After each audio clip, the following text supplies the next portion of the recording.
বর্তমান প্রশাসনিক কাঠামোকে সম্পূর্ণ অগণতান্ত্রিক ও অন্যায্য হিসেবে অভিহিত করেছেন গণসংহতি আন্দোলনের প্রধান সমন্বয়ক জুনায়েদ সাকি।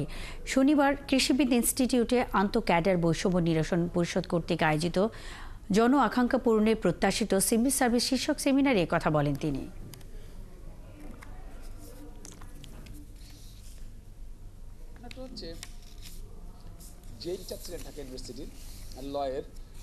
সার্ভিস অ্যাক্টের উপর ভিত্তি করে এসএসপি করা হয়েছে।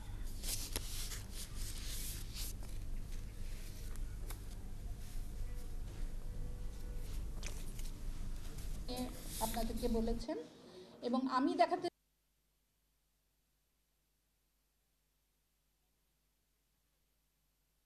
বন্ধু এবং সুধীমণ্ডলী এবং সাংবাদিক